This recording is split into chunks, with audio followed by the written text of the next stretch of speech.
ऐसी भूमि जहाँ बाबा सीताराम, ऐसी भूमि जहाँ संत नरसिंह मेहता, ऐसी भूमि गुजरात की भूमि जिस भूमि पर आकर के हमारा मन भी एकदम गदगद है, प्रसन्न है। और पालीताना के लोग तो और महापुरुष हैं। भी भारत की सनातन संस्कृति को मिटाने की कोशिश की जाएगी तो माला दोनों से तैयार रहोगे। तो हमने भी कुछ बोला है, प्रशासन के लोग अगर सुन रहे हो, हमने कुछ नहीं बोला, हमने मालावर बोली है, कोई भी एक्शन हमारे। श्री बागेश्वर हनुमान जी महाराज की, दादा सोमनाथ की, द्वारकानाथ की, तीर्थंकर भगवान श्री ऋषभदेव महाराज की, अपने अपने मताई बाप की, गुजरात के पागलों की, भारत हिंदू राष्ट्र की। 11 बजे से बैठे जो ग्राउंड में मन ही मन गाली बक रहे, गुरुजी अभी तक नहीं आए, उनकी भी पार्वती पटेल,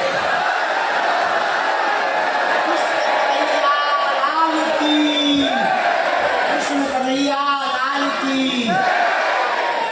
आज हमारा बड़ा सौभाग्य है, गुजरात की भूमि भक्ति की भूमि है। एक तरफ जहाँ द्वारकानाथ है, दूसरी तरफ दादा सोमनाथ है। एक तरफ जहाँ अंबाजी का दरबार सजा हुआ है, तो दूसरी तरफ पालीताना में संतों का द्वार सजा हुआ है। ऐसी भूमि जहाँ बाबा सीताराम, ऐसी भूमि जहाँ संत नरसिंह मेहता, ऐसी भूमि गुजरात की भूमि जिस भूमि पर आकर के हमारा मन भी एकदम गदगद है, प्रसन्न है। और पालीताना के लोग तो और महापुरुष हैं। हम तो भावनगर पालीताना तरफ पहली बार आए। पूज्य मुनि जी विराजमान है, महाराज जी के चरणों को भी आज हमारा सौभाग्य कि महाराज जी के चरणों का आशीर्वाद हमें मिला। पूज्य श्री सभी संत साधक साधिकाएं जो वर्तमान में चातुर्य मास के पावन पर्व पर अपने आप को साध कर साध्य की तरफ बढ़ रहे हैं, ऐसे सभी साधकों को भी प्रणाम करते हैं। श्री सीताराम। डबलिंग ठीक कर। जय सिया राम। भारत हिंदू राष्ट्र की। आज बड़ा अद्भुत दिन है, कृष्ण जन्माष्टमी का। आज के दिन ठाकुर जी प्रकट हुए। अच्छा, कृष्ण जन्माष्टमी का दिन तो है, तो ठीक है, पर हम अभी कोई हमारी बहन रास्ते में बता रही थी कि गुरुजी भारत की दूसरे तीसरे नंबर की सबसे बड़ी शोभा यात्रा कृष्ण जन्माष्टमी की पालीताना में होती है। हमको बड़ी प्रसन्नता हुई, मन हमारा एकदम गदगद हो गया। धन्य है गुबानी परिवार, हमारे श्री रमेश गुबानी जी और इनका पूरा परिवार अपने माता पिता के स्मरण में सदैव सतत सत्कर्म करते रहते हैं और यहाँ पर चातुर्य मास की परंपरा का निर्माण करवा रहे हैं, साधकों के साथ बैठ रहे हैं। हम गुबानी परिवार को साधुवाद देते हैं। और जितने लोग 11 बजे से धक्का मुक्की खाकर खड़े हैं, माता जी हैं, जय हो माता जी। तो जो भी विराजमान है, सिया राम मैं सब जग जानी और करम प्रणाम जो सबको श्री सीताराम में मानकर हम प्रणाम करते हैं। बोलने के लिए महाराज जी ने पूरा बोल दिया, बचा ही क्या है।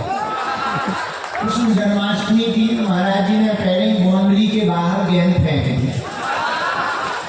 और जो हम सबकी भावना है वो महाराज जी ने कम शब्दों में गागर में सागर भर दिया कि हमको हर हाल में जैसा राम मंदिर भव्य दिव्य बना, वैसे ही ठाकुर जी का मंदिर भी चाहिए।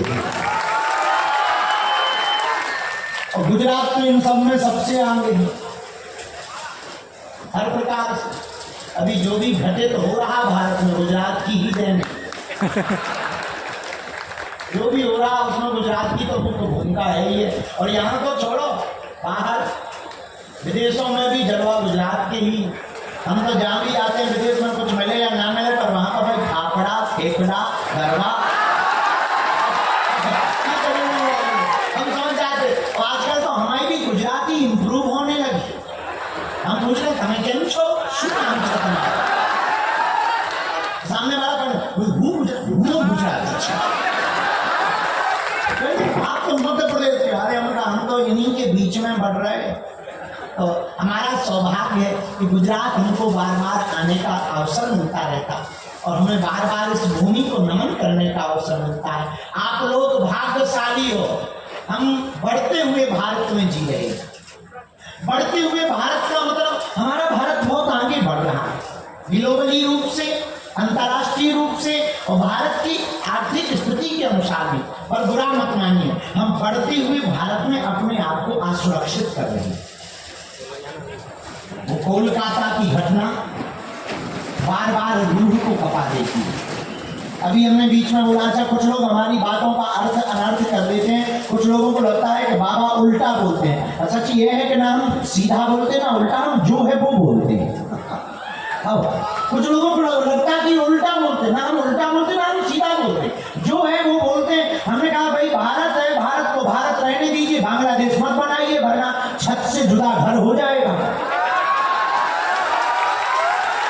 कई लोगों को आग लगती है, बाबा जी ऐसा क्यों कहते हैं? हमारा उद्देश्य ना हिंदू मुसलमान करना है, हमारा उद्देश्य ना हमें कोई बहुत बड़ा गुरु बनना है, हमारा उद्देश्य ना हमें कोई बहुत बड़ा नेता बनना है, हमारा उद्देश्य हमें हिंदुस्तानी होकर, सनातनी होकर, सनातन के ध्वजा को पूरे विश्व तक पहुंचाना है। हमारा उद्देश्य भारत के सोए हुए लोगों को जगाना है और हमारा उद्देश्य भारत को एक करना है। हमारी बहन की आज्ञा लगी, गुवानी जी की आज्ञा लगी कि आपको एक बार चलना है भावनगर पालिका। हम तो इधर बहुत पहली बार फंसे हैं, बहुत पहली बार, और गजब के लोग हैं। पूरे रास्ते में हमें सब लोग मिले, सीताराम बापू, सीताराम। हम समझ गए गुजरात में हम फंस गए हैं, हमने सीताराम कही। और बहुत अच्छे से आना होगा, बहुत प्रसन्नता हुई। अब हमें बताया 11 बजे आप लोग आ गए थे। हमारी घड़ी जन्म से ही लेट चल रही, लेट हो जाता और लेट होना, लेकिन एक दो चर्चा हम आपको आज की करते हैं। इतनी गुजरात के पागलों, यहाँ पर आए हुए सभी प्रियजनों, हम एक बात उनसे कर्मठ रूप से प्रार्थना करना चाहते हैं। आज कृष्ण जन्माष्टमी के पावन पर्व पर हम मर जाएंगे पर सनातनी संस्कृति को नहीं छोड़ेंगे, इसका प्रण लेकर के चले। अच्छा देखो, और मजहब वालों में बिल्कुल परिपक्वता है, वे शुक्रवार को जाना नहीं छोड़ते, जाएंगे, एकत्रित होंगे। हम लोग मंदिर जाते हैं नवरात्रि और गणेश में, वो भी डांस करने।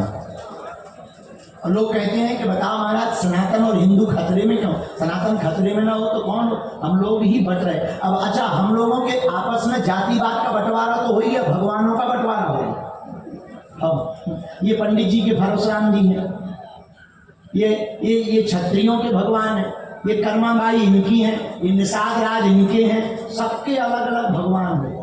बताइए, तो भगवान ऊपर होगा तो हंस रहा होगा कि हमको भी अलग अलग कर दिया। सच ये है, हम सब एक हैं, दो नहीं है। इस देश का सबसे बड़ा जहर है जातिवाद, इस देश का सबसे बड़ा जहर है आपस में फूट। बुरा ना मानना, हम लोग फिर से विश्व गुरु हो सकते हैं अगर विश्व गुरु बनने का भाव हो। हमने तो प्रण लिया है भैया। कौन कौन चाहता है कि भारत भव्य हो? कौन कौन भारत हिंदू राष्ट्र चाहता है? क्या तुम चाहते हो कि तुम्हारी रामचरितमानस को कोई जलाए?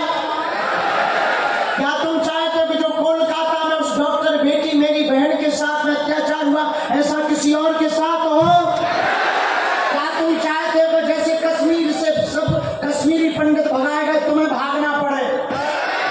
बुरा ना मानना, भारत के लोगों हमारी बात सुन लो। 10 साल में अगर हिंदू एक नहीं हुआ, सनातनी एक नहीं हुआ, तो जैसे कश्मीर से पंडित को भगा दिया गया, 11 प्रदेशों में हिंदू अल्पसंख्यक हो जाएगा, 11 प्रदेशों में। इसलिए आज जागने की जरूरत है। हम सबको जात पात और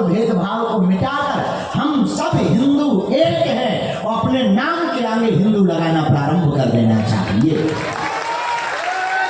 हम अभी विदेश गए, एक आदमी हमें बोला गुरु जी, अंग्रेज था, हम कहा खुश रहो, कहाँ के हो? बोले ऑस्ट्रेलिया। हम कहा भारत गए? बोले हाँ गए। हम कहा भारतीयों से मिले? बोले नो। हम कहा पागल हो क्या? फिर तो हमें लगता है बांग्लादेश घुस गए, भारत में भारतीय नहीं मिलेंगे तो कौन मिलेगा? बोले नहीं, हम भारत ही गए पर भारतीय नहीं मिले। हम कहा पागल हो क्या? भांग खा के गए? बोले नहीं मिले। हम कहा फिर मिला कौन? बोले पंडित जी मिले, क्षत्रिय मिले, वैश्य मिले, सेवक मिले, लेकिन भारतीय नहीं मिले। हमें बात दिल में लग गई, हमकी बात तो पति की बोली है। भारत में जब कोई आता है तो कोई ये नहीं कहता कि हम हिंदुस्तानी हैं, वो कहता हम फलाने, हम ठिकाने। विदेशों में ये अलग चलन है, इसलिए अब हम लोगों को इस बात को बहुत दावे के साथ समझना है कि हम लोगों को सबसे पहले मैं भारतीय हूँ और भारत हमारा है, ये मानना। दूसरी बात, जात पात को तोड़कर हम सब हिंदू एक हैं। क्या है? जोर से बोलो। तुम लोग व्रत में हो क्या? सच बताएं तो भोजन हमें नहीं मिला, हमको धीमे बोलना चाहिए। हम तो अभी गाड़ी में केला खा के पेट पाल रहे। तो तुम लोग जरा जोर से बोलो, हम सब हिंदू। कौन कौन मानता हम सब हिंदू एक हैं? कौन कौन चाहता भारत भव्य बने? कौन कौन चाहता कि भारत से जात पात मिट जाए? चाहते हो? जोर से बोलो। पक्का? पक्का? पक्का? हमारी 5 बातें मानोगे? पूछो क्या क्या? जोर से पूछो। माथे पर तिलक लगाओगे? सप्ताह में एक बार अगल बगल के मंदिरों में जाओगे? किसी भी हिंदू सनातनी के ऊपर कोई कुठारा घात करेगा तो एकजुट होकर के सामने आओगे? चौथी बात मानोगे? पूछो क्या? जोर से बोलो, जोर से बोलो, और जोर से तो बोलो। जब भी भारत की सनातन संस्कृति को मिटाने की कोशिश की जाएगी तो माला दोनों से तैयार रहोगे। तो हमने नहीं कुछ बोला है, प्रशासन के लोग अगर सुन रहे हो, हमने कुछ नहीं बोला, हमने मालावर बोली है। कोई भी एक्शन हमारे ऊपर बनता नहीं है। सुन लो कान खोल के, तो तुम बाद में परेशान हो जाओ। हाँ, 5वीं बात मानोगे? पूछो क्या? जोर से बोलो। हम लोग सनातनी, चाहे वो जैन परंपरा के हों, चाहे वो सनातनी परंपरा के हों, हम लोग आपस में नहीं यारी करेंगे, आपस में। पक्का? बस इतनी पाली ताड़ा के लोग जग जाए तो जय जय है। गुजरात अपने आप जाग जाएगा। ये 5 बातें मानना है। मस्तक पर तिलक लगाने से हजारों लोगों में, चाहे जितनी भीड़ हो, हम जाते हैं एयरपोर्टों पर और बड़े बड़े जींस फटे पैंट पहने मिलते हैं। अब आजकल तो चलन हो गया है, फटे पैंट वाला अमीर माना जाता। हमारे जमाने में फटे पैंट वाला गरीब माना जाता, आजकल अमीर माना जाता था। अच्छे फटे पैंट वाले दिखते हैं, लंबी लाइनें लगी रहती हैं, ठीक है। हम जहाँ खड़ा हो पैर के खटक पटक खटक पटक, तो सब देखने लगते कौन आया है। हमारी 60 रुपया की धोती उनके 10,000 के पैंट के ऊपर भारी होती है। और कई लड़के हम देखते हैं एयरपोर्टों में, आजकल फाउंडेशन का वो कमाल चला है, तो कई लड़के लगाए भी जाते हैं हमको, उनके सामने छोटा सा लाल टीका अलग दिखाई देता है। तुम्हारा हजारों का मेकअप एक तरफ, हमारा सनातनी टीका एक तरफ। तो सनातन के टीका के सामने सब ठीक है। इसलिए हम लोगों को मस्तक पर तिलक लगाना है, अपनी प्राचीन परंपराओं को मानना है, माता पिता और संतों का आदर करना है।